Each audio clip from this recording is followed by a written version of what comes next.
বন্যা ভুরু কুঁচকে সন্দেহর দৃষ্টিতে তানবীরের দিকে তাকিয়ে আছে। তানবীর চোখ ঘুরিয়ে বন্যার চোখের পানে তাকিয়ে শুকনো ঢোক গিলল। বন্যা মুখ ফুলিয়ে আলগোছে ভুরু নাচালো। তানবীর এমনভাবে ঠোঁট উল্টালো যেন সে কিছুই জানে না। মোজাম্মেল খান স্বাভাবিক কণ্ঠে বললেন, ওরা আর কোথায় যাবে, হয়তো ছাদে আছে। তানবীর ফোন বের করে আবিরের নাম্বারে কল দিল। আবির কল রিসিভ করে মৃদু হেসে বলল, আসসালামু আলাইকুম সমন্ধি সাহেব। তানবীর গম্ভীর কণ্ঠে বলল, ওয়ালাইকুম আসসালাম। কোথায় তোমরা? পালাচ্ছি মানে? তোদের অত্যাচারে অতিষ্ঠ হয়ে গেছি তাই চলে যাচ্ছি। কিন্তু যাচ্ছ কোথায়? হানিমুনে। বউ ঘুমাচ্ছে, এখন রাখছি। আবির সঙ্গে সঙ্গে কল কেটে দিয়েছে।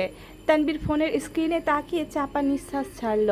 চলন্ত ট্রেনে ঝাঁকির সঙ্গে আবিরের অল্প বিস্তর কথার শব্দে মেঘ ঘুম ঘুম চোখে তাকিয়ে নিজেকে আবিরের কোলে আবিষ্কার করলো। আবির মুচকি হেসে বলল, শুভ সকাল বউ।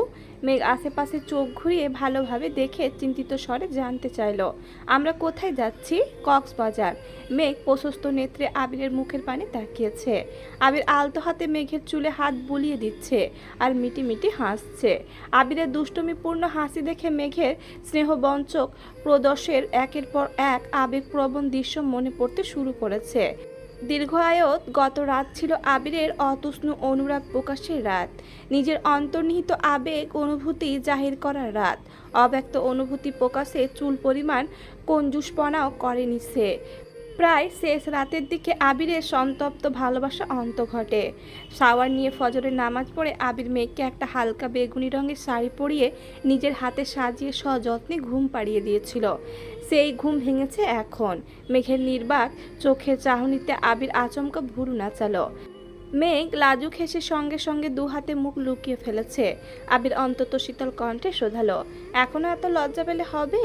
লজ্জায় অসাড় মেঘ মুখ ফুটে আর কিছুই বলতে পারল না। খানবাড়িতে কিছু সময় নীরবতা চলল। জান্নাত, রিয়া, আইরিন, মিম, বন্যা সবাই একে অপরের মুখে পানি চেয়ে আছে। তানবীর মাথা নিচু করে বসে আছে। আলিয়া আহমেদ খান গুরুগম্ভীর কণ্ঠে শোধালেন, ওরা কোথায় যাচ্ছে? তানবীর ধীর কণ্ঠে জবাব দিল, ঘুরতে। আমাদের বললে কি আমরা পাঠাতাম না? এভাবে কাউকে না বলে যাওয়ার কি ছিল? মাহমুদা খান তপ্ত স্বরে বললেন, আমি ভোরবেলা উঠে তো দরজা বন্ধই দেখলাম, ওরা গেল কিভাবে? আলিয়া আহমেদ খান সবার দিক এক পলক তাকিয়ে ভারী কণ্ঠে বললেন, বাসার কেউ না কেউ অবশ্যই জানতো। আলিয়া আহমেদ খান মুখ ফুলিয়ে শ্বাস ছেড়ে বিড়বিড় করছেন, বাড়িতে এখনও কম বেশি মেহমান আছেন, তার মধ্যে ছেলে আর ছেলের বউ বাড়ি থেকে চলে গেছে। বিষয়টা ওনার ঠিক পছন্দ হচ্ছে না। মোজাম্মেল খান মেকি স্বরে বললেন, ভাইজান কি রাগ করলে নাকি? আলী আহমেদ খান রাগি রাগি মুখ করে তাকিয়েছেন। কেবল এর মধ্যে মালেহা খান রাজভারী কণ্ঠে বলতে শুরু করলেন, সব দোষ তোমাদের। ছেলেটাকে এত কষ্ট দেওয়ার কি দরকার ছিল? তোমরা যেহেতু সব কিছু আগে থেকে জানতে, তাহলে এত চ্যালেঞ্জও না নিয়ে আমাদের জানিয়ে সব কিছু মেনে নিলেই হতো। আমার ছেলেটাকে এভাবে না কাঁদালেও পারতে। আলী আহমেদ খান হঠাৎই উচ্চ শব্দে হেসে উঠলেন। মালিয়া খানকে উদ্দেশ্য করে বললেন, তোমার কি মনে হচ্ছে তোমার ছেলেকে কাঁদিয়েছি বলে তোমার ছেলে রাগ করে বউ নিয়ে চলে গেছে? হ্যাঁ। আলী আহমেদ খান হাসতে হাসতে বললেন, এসব কিছু তার পূর্ব পরিকল্পিত। তোমার ছেলেকে নিষ্পাপ ভেবো না, সে এতটাও নিষ্পাপ না। মালিয়া খান রাগী স্বরে বললেন, আপনি মানেন আর না মানেন, আমি জানি আমার ছেলে নিষ্পাপ। আলী আহমেদ খান চাপা স্বরে বললেন, এই যে আমার ছেলে করছো। তোমার আদরের ছেলে যে 3 বছর আগে বিয়ে করে ফেলেছে, এটা কি তুমি জানো? মালিয়া খান তৎক্ষণাৎ বলে উঠলেন, কি? কে বলেছে? মোজাম্মেল খান খাওয়া বন্ধ করে আতঙ্কিত নজরে তাকালেন। আলী আহমেদ খান স্বাভাবিক কণ্ঠে ফের বললেন, তোমার ছেলে আর মেঘ মামুনির বিয়ে আরও 3 বছর আগেই হয়ে গেছে। গত পরশুদিন 3 বছর পূর্ণ হয়েছে। তোমার ছেলেকে যতটা সাধারণ ভাবো, সে ততটা সাধারণ নয়। মালিয়া খান নিস্তব্ধ হয়ে গেছেন। মোজাম্মেল খান গম্ভীর কণ্ঠে বললেন, ভাইজান তুমি কি আমাদের সাথে মজা করছো? মজা করার ইচ্ছে থাকলে তোদের সাথে আগেই মজা করতাম, বিয়ে পর্যন্ত অপেক্ষা করতাম না, আর ধুমধাম করে ছেলের বিয়েও দিতাম না। তুই বিয়ের দিন কাবিনের কথা বললি না, আমি কি কাবিন দিব? আমার ছেলে আরও 9 বছর আগে না বুঝেই কাবিন ঠিক করে ফেলেছে। যখন বুঝতে পেরেছে কাবিন মেয়ের পরিবার থেকে দিতে হয়, তখন তার মাথা নষ্ট হয়ে গেছে। সে এলোপাথারি ছোটাছুটি করে টাকা ম্যানেজ করে তোর মেয়েকে বাড়ি বানিয়ে দিয়েছে। তবুও কাবিন নিয়ে যেন কোনো কথা না ওঠে। মোজাম্মেল খান কপাল কুঁচকে প্রশ্ন করলেন, আবির মেঘকে বাড়ি গিফট করেছে? হ্যাঁ। কোথায়? সেটা আমি কি করে বলবো? আমিও তো অল্প শুনেছি। তোমাকে এসব কে বলেছে? আবির মেঘের বিয়ে হয়েছে এটাই বা কে বলেছে? তোর ছেলে তানবীর বলেছে? হ্যাঁ। মোজাম্মেল খান রাগান্বিত দৃষ্টিতে তানবীর দিকে তাকিয়ে আছেন। তানবীর সেই মাথা নিচু করেছে, চোখ তুলে আর তাকাতেই পারছে না। বন্যা, রিয়া, মিম, আয়রিন সবাই নির্বাক চোখে চেয়ে আছে। মোজাম্মেল খান গুরুভার কণ্ঠে বললেন, এসব কি শুনছি? আবির মেঘের বিয়ে কি আগেই হয়েছে? তানবীর বারবার ঢোক গিলছে। আলী আহমেদ খান মৃদু স্বরে বললেন, তানবীরকে কিছু বলে লাভ নেই। সে এক নির্বোধ, আর আমারটা ওর থেকে আরও বড় নির্বোধ। কিভাবে কি করেছে, কিভাবে করেছে এসব এখন আর জানতে হবে না। শুধু জেনে রাখ, তোকে তোর ছেলে হারিয়ে দিয়েছে। মালেহা খান শীতল কণ্ঠে শোধালেন, আপনি এত কিছু কিভাবে জানলেন? আলী আহমেদ খান মৃদু হেসে বললেন, তোমার কি মনে হয় এমনি এমনি বলে দিয়েছে? এত সহজ? সেদিন সন্ধ্যায় রাকিব, রাসেল আর তানবীর তিনজনেই আমার অফিসে গিয়েছিল। আবিরের পছন্দের কথা জানিয়ে আমাকে খুব করে রিকোয়েস্ট করছিল যেন ঝামেলা ছাড়া রাজি হয়ে যায়। যেহেতু মোজাম্মেল আমাকে আগে থেকে অনেকবার জানিয়ে রেখেছে, তাই আমিও সেভাবে রিয়েক্ট করিনি। রাকিবদের বিদায় করে তানবীরের সাথে কিছুক্ষণ কথা বললাম।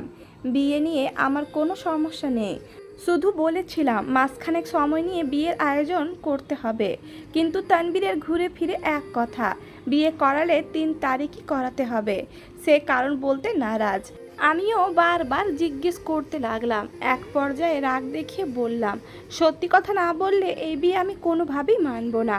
তখন ভয়ে ভয়ে সব সত্যি স্বীকার করেছে। তোমরা এখন কি অবাক হচ্ছ? আমি তানবীরের কথা শুনে তখন হতভম্ব হয়ে গিয়েছিলাম।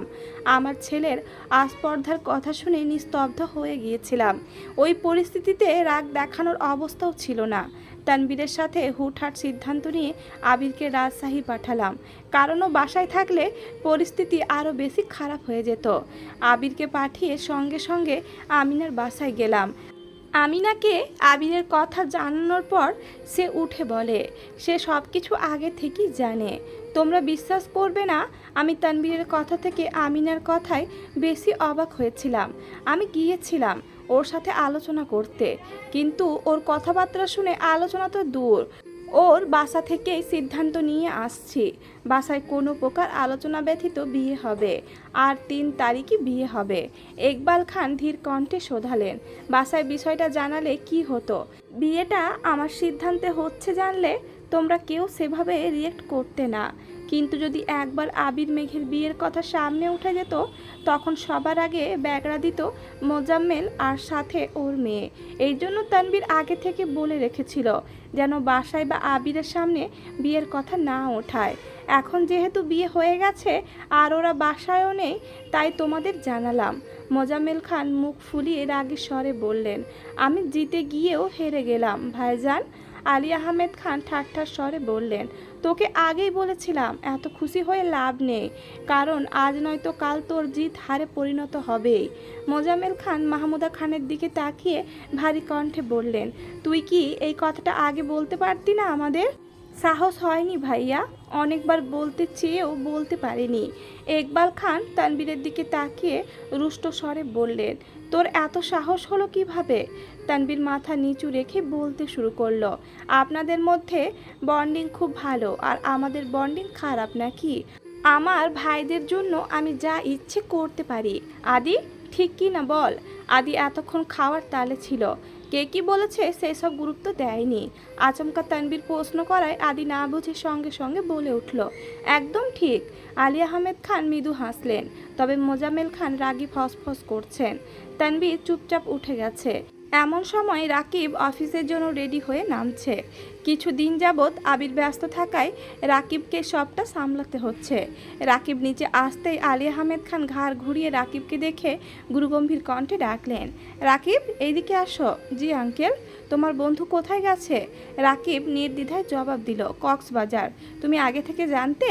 আগে জানতাম না, বিয়ের দিন রাতে জানতে পেরেছি। বাসার কাউকে জানাওনি কেন? আবির নিষেধ করেছিল। নাস্তা করেছো? জি আঙ্কেল। অফিসে যেতে হবে। ঠিক আছে যাও। রাকিব রিয়ার দিকে তাকিয়ে মৃদু স্বরে বলল, আমি অফিসে যাচ্ছি, তুমি জান্নাতের সঙ্গে বাসায় চলে যেও। রিয়া শান্ত স্বরে জবাব দিল, আচ্ছা। এত সময়ের মধ্যে বন্যা শুধু নিষ্পলক চোখে তানবীরের দিকে তাকিয়েছিল। মুখ ফুটে একটা কথাও বলেনি। বন্যার বোন সকাল থেকে বারবার কল দিচ্ছে। বন্যা খাওয়া দাওয়া শেষ করে ব্যাগ গোছাতে শুরু করেছে। গত 2-3 দিন যাবৎ তানবীর বন্যার সাথে আলাদাভাবে কথা বলতে ছটফট করছে, কিন্তু মিম আর আইরিনের জন্য সুযোগই পাচ্ছে না। তানবীর ঘুরে ফিরে মিমের রুমের সামনে দাঁড়িয়েছে। আইরিন সহসা ভুরু নাচিয়ে মৃদু স্বরে বলল, কি ব্যাপার, এখানে কি চাই? তানবীর স্বাভাবিক কণ্ঠে বলল, বন্যার সাথে আমার একটু কথা আছে। কি কথা? আমাদের বলো। তানবীর আইরিনের মাথায় গাঁটটা দিয়ে গুরুগম্ভীর কণ্ঠে বলল, 3 দিন যাবৎ তোদেরকেই বলতেছি, সামনে থেকে সর এখন। আইরিন ঠোঁট বেঁকিয়ে বিড়বিড় করে বলল, এত অধিকার দেখাচ্ছ কেন? তুমিও কি গোপনে বিয়ে করে ফেলেছো নাকি? তানবীর মৃদু হেসে বলল, ভাবছি। তানবীর রুমে ঢুকতেই বন্যা আর চোখে তাকালো। তানবীর মলিন হেসে বলল, তোমার সাথে কিছু কথা আছে। বন্যা গম্ভীর কণ্ঠে জানালো, বাসা থেকে কল দিচ্ছে, আমাকে যেতে হবে। সে না হয় দিয়ে আসলাম, কিন্তু তোমার সাথে কথাগুলো বলা প্রয়োজন। বন্যা ক্রোধিত কণ্ঠে বলল, আপনার সাথে কথা বলার মতো মন মানসিকতা আমার নেই।